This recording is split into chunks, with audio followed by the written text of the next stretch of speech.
And so what I wanted to show here is how I think, again, we gave you a snippet in this, what we just played, but if you watch the whole Soho debate, you can see this issue came up several times.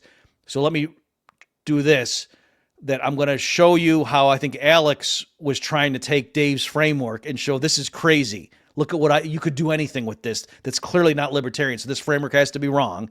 And I think I'm going to show you, yeah, that sounds reasonable. But then I'm going to go to the other end and show an example of Dave's framework where it's clearly correct.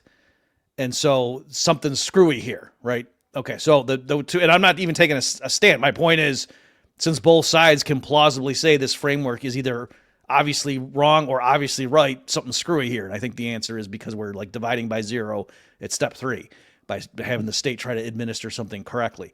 Okay, so from Alex's point of view, he could say, okay, Dave, the state's owns the roads, and we're just going to talk about public property and the rules that the state's going to set in that, when in principle it can, because hey, it's administering it. And if anybody, according to a reputable court, is found to be a large-scale distributor of heroin, then that person is not allowed to use any public property, period. If they're in their house, we're not going to send armed men in to grab them and put them in a cage. But if you at any point step foot on a road or into a post office or the DMV, blah, blah, blah, blah, I'll take your pick. If you try to go down and get married and you go show up at the Justice of the Peace's door, have a kid and you want a birth certificate, any of that kind of stuff, then you go to jail for stepping on public property and, having the condition that you're a convicted heroin dealer.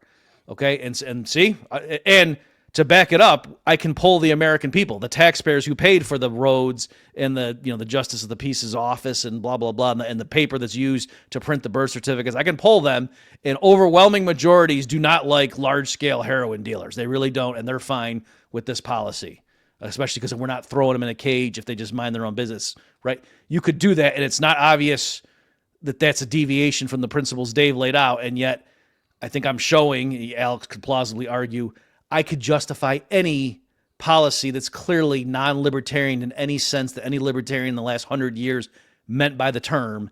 And so clearly this framework is way too powerful that Dave's invoking.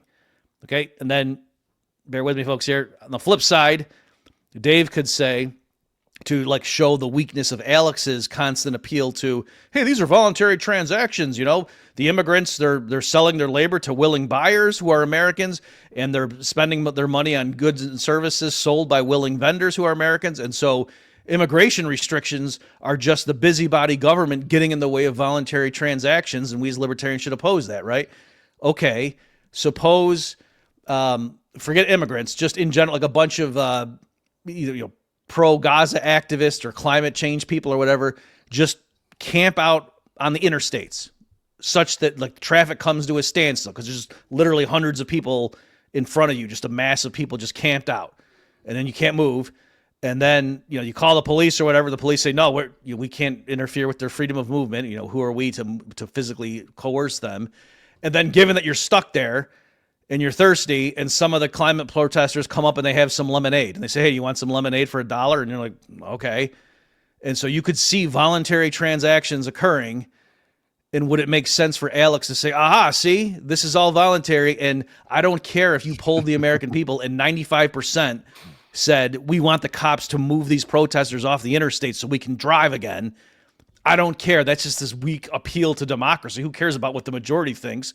It's as long as there's one person who wants to buy that lemonade, he is showing that he benefits from those protesters being there. And who are we to block that voluntary commerce, right? The fact that they're engaging with those people through trade shows they want them to be there. Okay, so you can, I hope, see, no, that would not follow there also. And so then the question is, number one, I guess so clearly the immigration issue falls somewhere in between those two extremes.